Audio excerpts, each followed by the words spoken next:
So all of you, welcome to the session. Today we are going to talk about Maxwell-Boltzmann's distribution law. So here Maxwell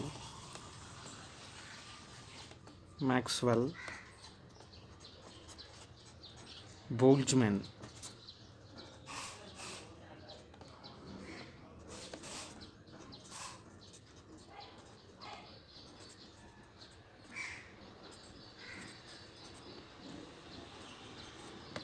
So here we'll consider a system of n. Here we'll consider system of n similar particles, n similar and distinguishable particles,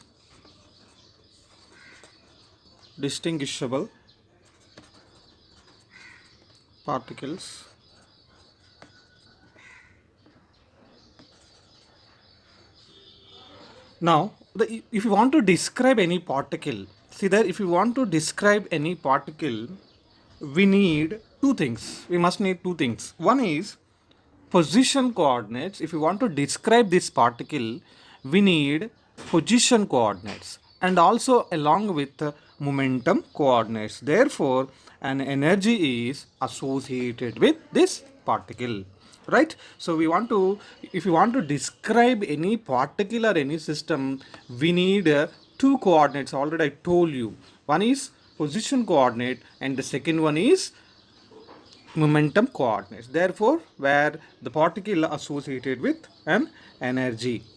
See there, any energy eigenvalue of the system. For example, so if you take a system which contain energy, right, which contain energy. Now the system is, so that means what, any energy eigenvalue of the system, total energy of the system is a sum of single particle energies called what we call that one as levels, right? Now the total energy of the system is a sum of single particle energies called levels, right? Next thing, has the values of position and momentum can take continuous. You know that has the values of position and momentum of this particle. Position, that means position coordinates can be written as r and momentum coordinates can be written as p, right? For example, ri, pi, I am taking their position coordinates and momentum coordinates. If they take continuous values, these levels form a continuum. Okay, now let us see there, let us take energy spectrum. Here what I am doing, I'm taking energy spectrum, for example. Okay, now so this spectrum is splitted into groups. That groups also called levels, right? Groups. I'm splitting this energy spectrum into different groups like this. What I'm doing, I'm taking energy spectrum, so which is splitted into groups, right? So now the group can be represented by G1, and this can be represented by G2. Okay, this can be represented by G3, and similarly up to Gk, right? Energy spectrum has the groups from Gi to Gk, cells, or we can say cells or levels. Okay, groups, right? Now each group is called a cell. Okay, so that means where the energy spectrum or energy cell contain different cells or different groups. Okay, now so let us see here what are the conditions made by the Maxwell-Boltzmann. Okay, so what are the conditions made by the Maxwell-Boltzmann? Okay, let us see one by one here. So where the conditions is, first condition is what, that particles are similar. Already we know that particles are similar and distinguishable.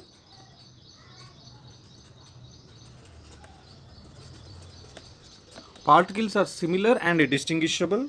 That is, there is no symmetry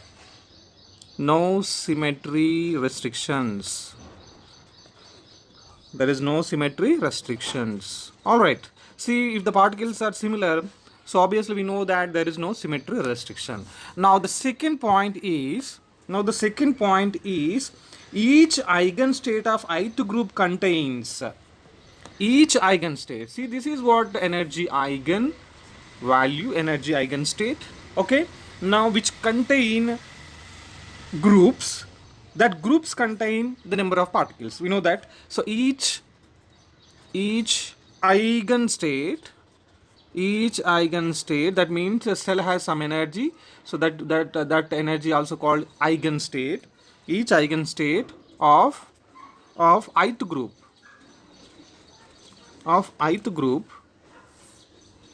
contain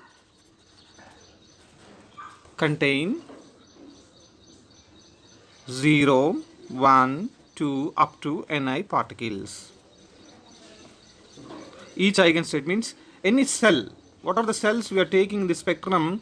That cells are filled with the particles. That particles may be 0 number of particles, 1 number of particles, 2 numbers of particles, or up to ni particles. So we don't know how many particles lies within this cell.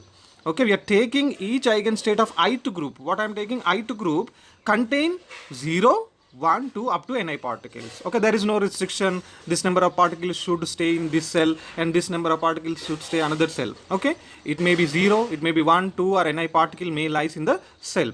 Otherwise we can say all particles may lies in the same energy cell.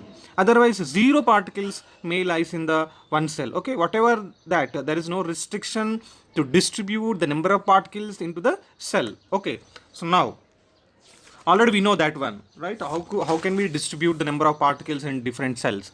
Next, third point is the total number of particles. The total number of particles in the entire system is always constant.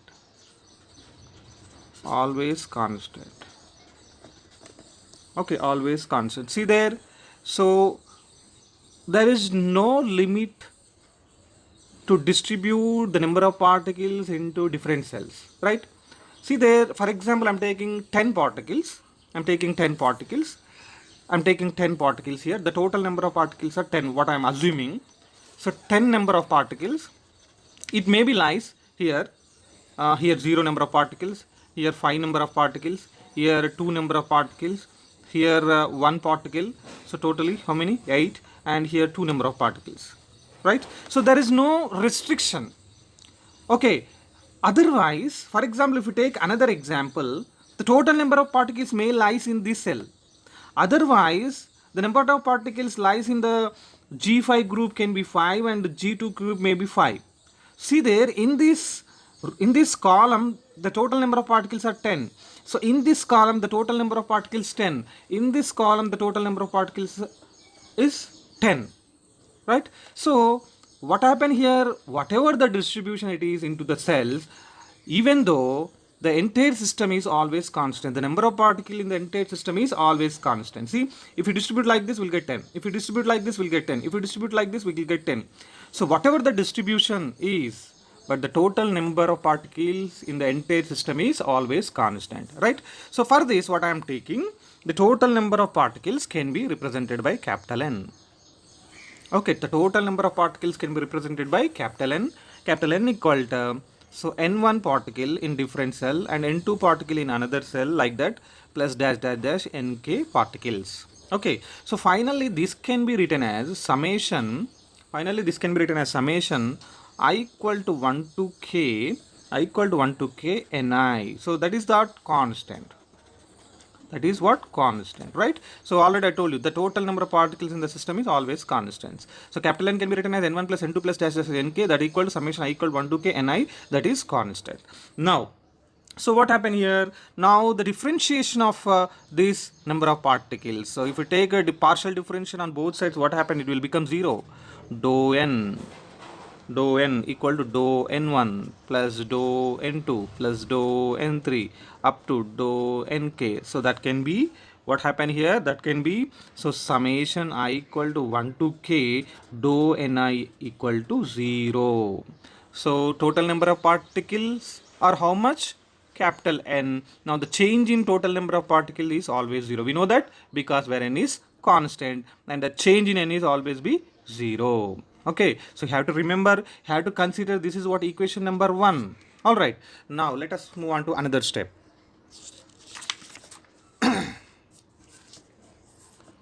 Here, now the fourth point is, the sum of energies, the sum of energies of all the particles, sum of energies of all the particles in different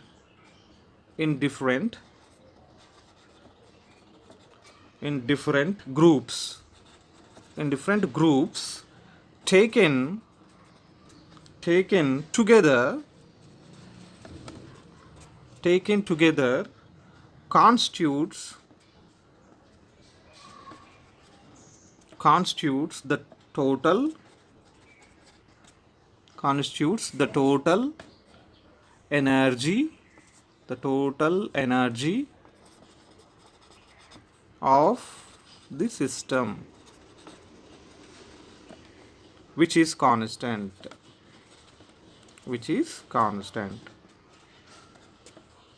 So hence, which is constant, hence we'll write here constant, hence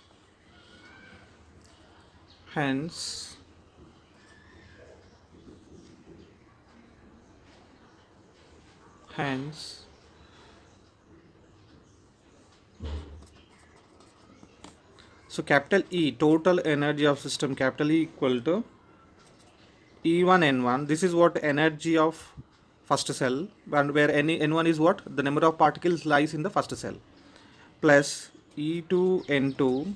We know that E2 means the energy of second cell, where the N2 is number of particles lies in the cell, and plus E3 N3 up to EI Ni up to Ek Nk. So that equal to constant. Now, so we know that in the earlier point where the total number of particles are constant when the differentiation of that particles is what? 0. Similarly, here also have to take partial differentiation on both sides. Then what we get there? Dou E equal to, here we'll get E1 dou N1 plus E2 dou N2 up to EI dou Ni. Okay, so where dash dash dash Ek dou Nk equal to 0, right? Equal to 0. So therefore we'll write summation. This can also be written as summation I equal to 1 to k. So we'll write Ei. So where dou Ni equal to 0. Assume this is what equation 2. So total energy of the system is constant. Then the partial differentiation of that equation is equal to 0. And the earlier point, total number of particles are constant in the system. And if you take partial differentiation where dou n equal to 0. Alright, so you have to fix in your mind the total energy of the system is constant and the total number of particles in the system also constant. You have to put it in your mind. Now in this distribution, the gas molecules are distinguishable and are divided into groups, right? Where what I'm taking, where the number of particles are distinguishable, so they are divided into groups. That groups can be taken as where n1 and n2 number of group particles and up to nk number of particles, right? So there are, if you see that, where for example I'm assuming n1 particles lies in the first state, that means in the first cell, and n2 particles lies in the second cell or second state, whatever it is.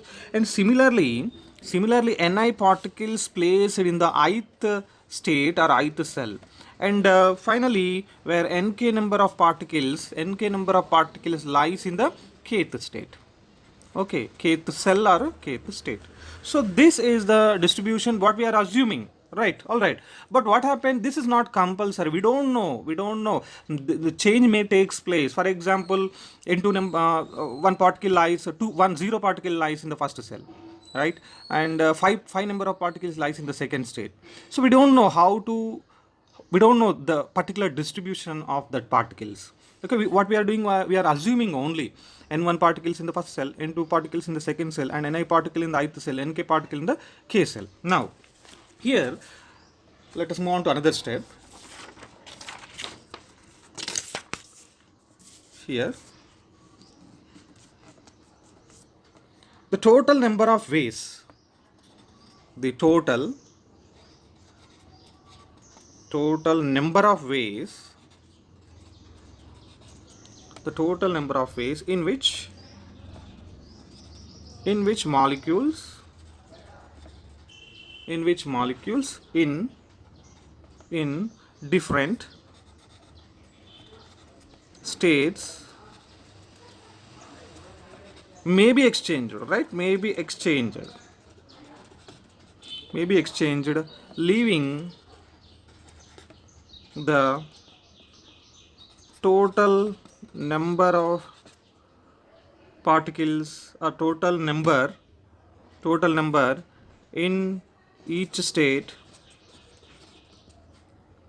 fixed is, can be written as where n factorial, capital N factorial, that means total number of particles by n1 factorial, the number of particles lies in the first state, and n2 number of particles lies in the second state, ni number of particles lies in the ith state, and where nk factorial, right? So number of particles, nk number of particles lies in the kth cell. Assume this is what equation number 3. This expression is called thermodynamic probability. This expression represents thermodynamical probability. This expression is called thermodynamic probability.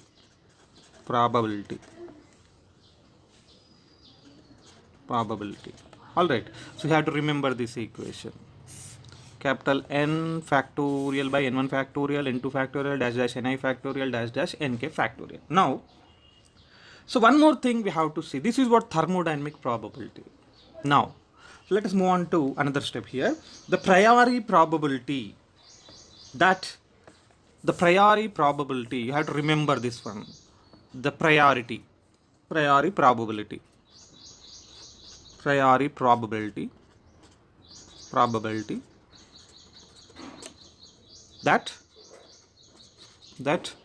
ni molecules occupying simultaneously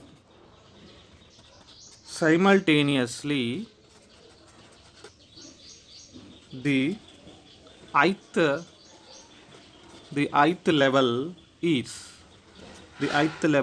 can be written as, see there, I have to remember this one, that can be gi whole to the power of ni, where I equal to 1 to I up to k. Okay, so this is what you have to remember: the priority probability that ni molecules occupying simultaneously the ith level is gi to the power of ni. Okay, so you have to remember that function. All right, now the priority probability of any particular distribution of n among the k states, see there. So if you substitute this I equal to 1 to k values, see what we get there. If you substitute the values, we'll get here g1 to the power of n1 and g2 to the power of n2 dash dash dash gi to the power of ni, and similarly up to kth state, gk to the power of nk. So assume this is what equation number 4. Okay, now the next step is the number of distinguishable ways. Okay, you have to remember this is what equation number 3 and this is what equation number 4. You have to remember these two equations. It's equation 1, 2, 3, 4. Okay, 4 equations you have to remember. Understand? Now the number of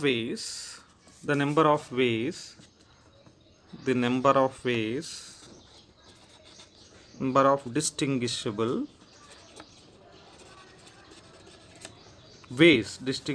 ways in which in which n molecules can be distributed molecules can be distributed among the possible energy levels is okay. So that can be written as, how to remember. So what I am taking, I'm multiplying thermodynamical probability, the number of distinguishable ways in which n molecules can be distributed among the possible energy levels can be probability P equaled thermodynamical probability. Already I told you equation number 3, thermodynamical probability into, here you have to take priori probability.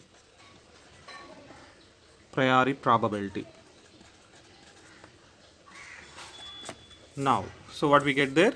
So finally we'll get there P equal to capital N factorial by, so n1 factorial, n2 factorial up to nk factorial into g1 to the power of n1 and g2 to the power of n2 and g3 to the power of n3 up to, here we'll write gi to the power of ni up to gk to the power of nk.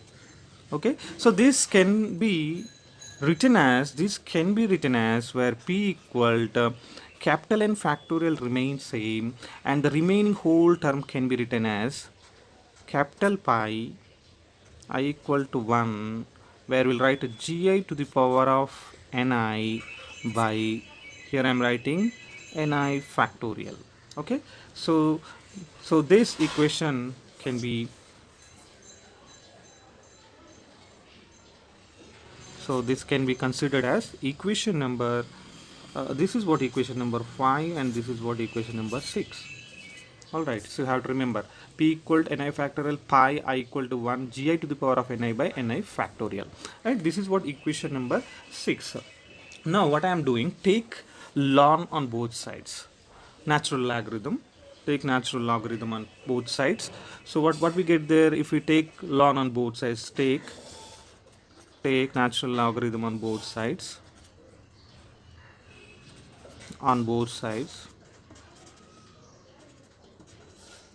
so what we get there, if we take natural logarithm on both sides, we'll get ln capital P equal to, so what happened here, this can be written as, ln capital N factorial, okay, in the minus, where pi becomes summation, here pi becomes summation, so we'll write that one as, here we'll get this ni comes upwards direction, then finally we have the term summation I ln ni factorial, and here we have plus, I'm taking ln on both sides, ln means log, natural logarithm, and also we'll get there summation I ni ln gi. You know that log of this value can be written as ni into log gi. Okay, log of this gi to the power of ni can be what happened. See there, for example, if you take log, for example, ln x to the power of n, so this can be written as n into ln x. Okay, n into ln x. Alright, you have to remember this one. For example, here it is like this. See there, ln x by y. So this can be ln x by pi. This can be written as ln x minus ln y. Okay, so using these simple techniques, we can resolve this function. Okay, summation I ni ln gi. Okay, so now we are going to apply one theorem here. You have to remember the theorem. That is what Stirling's formula, Stirling's theorem. We can use this theorem, Stirling's theorem.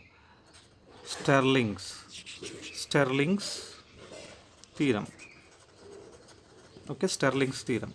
What is Stirling's theorem here? Remember, ln n factorial can be written as n ln n minus n. See, simple thing, for example, like this, see there, for example, ln x factorial. Ln x factorial can be written as x ln x minus x. Okay, Stirling's formula here, Stirling's theorem, ln n factorial is equal to n ln n minus n. Otherwise you have to see this one, ln x factorial can be written as x ln x minus x. Okay, x ln x minus x. Similarly here also see that ln n factorial means n ln n minus n. So now you have to apply this formula to above equation, this equation. Here is there ln n factorial, here is there ln small n I factorial here. Okay, so there is no factorial, understand here. Now apply this Stirling formula to here and here. First this one and next this one you have to apply. Okay, now applying this Stirling's theorem, what happened in the above equation, right? Stirling's theorem to above equation. Right, now I am applying Stirling's theorem. Okay, have to see carefully what happened there. Right, so ln p on the LH side, left hand side. Now applying Stirling's theorem, ln n factorial can be written as capital N ln capital N minus n. Okay, next, so minus summation is there, and here we have the term ln small n I factorial, that can be written as ni ln ni minus ni. Okay, and place which remains same, this state which remains same, ni, and ln this term remains same, ni ln gi. Okay, all right. Now what happened here? Now, so we know that where this can also be written as n ln n minus n. I have to split this term, minus summation ni ln ni minus into minus plus, and the summation ni. Okay, summation ni is nothing but the total number of particles, that is equal to capital N. All right, so summation ni ln gi. Okay, then what happened, this term cancelled, and the remaining term goes to ln p equal to n ln n, and minus summation where I am writing ni ln ni, so the remaining term is summation ni ln gi. All right, so assume this is what equation number 7. Next what I am doing here, see there. Now for our convenience we have to convert into log terms, then we'll get log ep equal to n log e n minus summation ni log e ni and plus summation ni and log e gi. Okay, we are converting into logs. Now when gas is in equilibrium, the probability is maximum, right?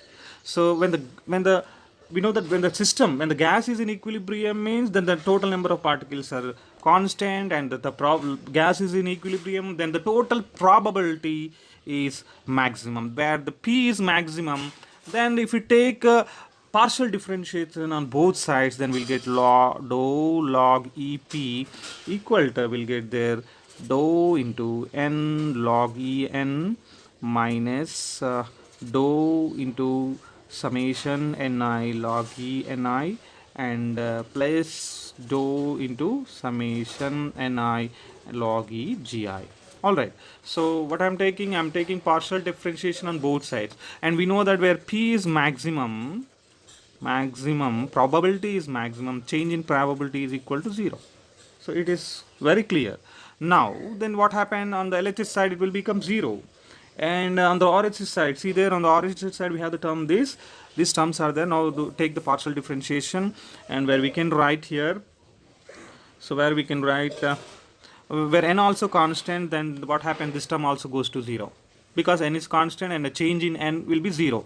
We know that n is constant, then the change in n is equal to 0. Then this term and this term goes to 0, and the remaining terms are only these two terms. Now take partial differentiation of these two terms, then what we get there finally.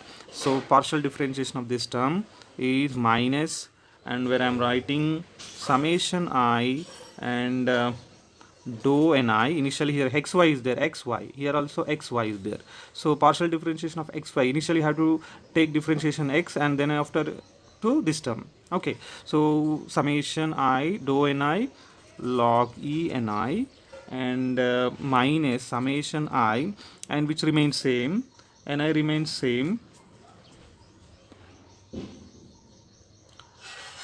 so ni remains same, and the summation of log term can be summation log e ni.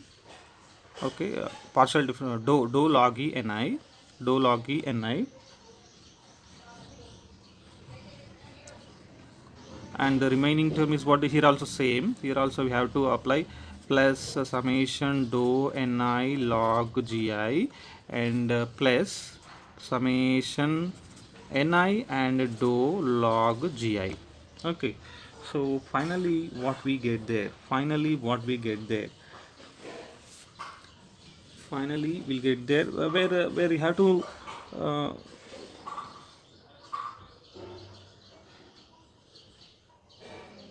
here there is no this term, actually there is no differentiation of this factor.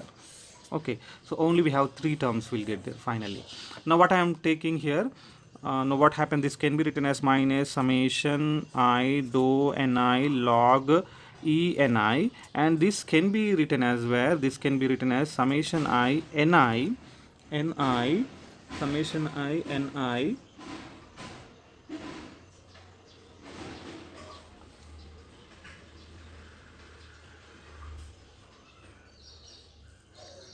summation I ni, and here this can be written as 1 by ni into dou ni. I am taking the partial differentiation of this term. Okay, here partial differentiation of this term, and the remaining term will be same summation, and where it can be dou ni and log gi. See there, this one cancel. Again we know that summation of dou ni is equal to 0, summation of dou ni is equal to 0. Then finally we have two terms, this term and this term, we have only two terms. What are the terms here, we'll write once again there, take minus common, and finally we'll get there summation here we'll write log e ni summation log e ni into dou ni, okay, minus summation log gi into dou ni equal to 0, right? So this equation we got now, so this can be represented by equation 8. Okay, this can be represented by equation 8. All right, now we got up to equation 8. Now let us see there. Now, so we got the equation number 1, 2, 3 up to equation number 8. Here what I am doing here, applying method of Lagrange undetermined multipoles. What I am doing, applying the method of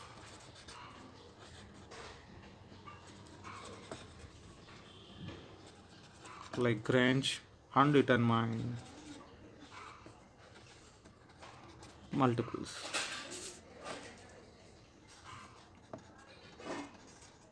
I am applying Lagrange undetermined multiples. See there, how can I am doing here, you have to remember this thing, take equation 8 plus, and we have to multiply equation 1 plus, take equation 1 by multiplying alpha into equation 1 plus, and beta into equation 2. We know that what is equation number 1, the total energy remains constant, total number of particles remains constant. That is what equation number 1. What is equation number 2? The total energy of the system remains constant, and make it equal to 0.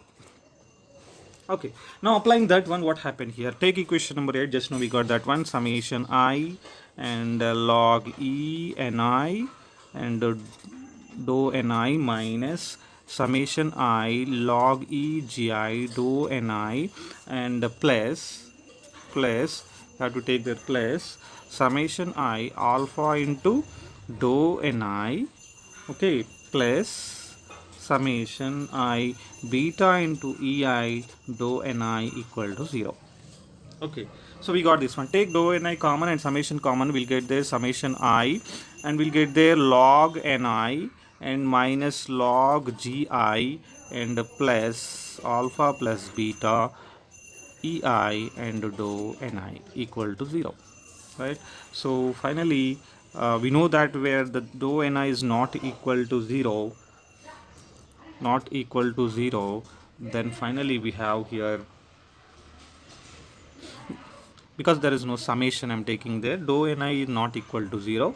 So where what happened, log ni minus log gi plus alpha plus beta ei equal to 0. Now finally adjusting this equation, there will get here, this equation can be log ni by gi, this can be written as that is equal to minus alpha plus beta ei.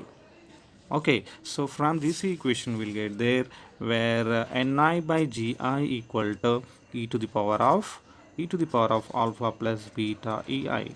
Okay, so from this equation we have to write this one as where ni equal to, we'll write ni equal to gi by, so here we'll write exponential alpha plus beta ei. Okay, beta ei. So this is the required equation. This equation we got from Maxwell-Boltzmann distribution law. All right, so we know that where beta can be written as 1 by kt. Okay, where beta is nothing but 1 by kt. You have to remember that one. Understand, where ni equal to the number of particles, ni equal to gi by exponential alpha plus beta into ei, where beta is nothing but beta is equal to 1 by kt. See what happened there, the number of molecules per cell.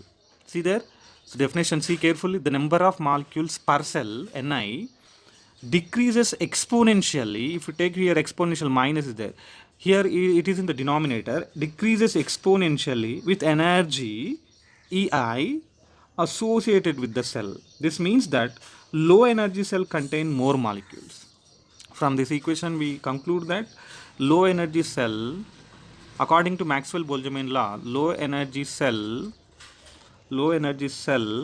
contains more molecules. It is obvious from the equation, because where the energy term is in the denominator, the total number of particles, the low energy states contain number of more molecules than the higher energy cell. All right, so now the average energy of an ideal gas molecule is, here you have to remember, the average energy of ideal gas molecule is E by N equal to 3 by 2 kT according to Maxwell-Boltzmann law. Okay, so this is our required equation, Maxwell-Boltzmann distribution law. The number of particles ni equal to gi by exponential alpha plus beta ei, where low energy cell contain, see there, because of this exponential term is in the denominator, now the energy term is in the denominator, therefore the low energy cell contains more molecules than the higher energy cell. Okay, this is the topic, Maxwell-Boltzmann distribution law. You have to remember it, have to practice it.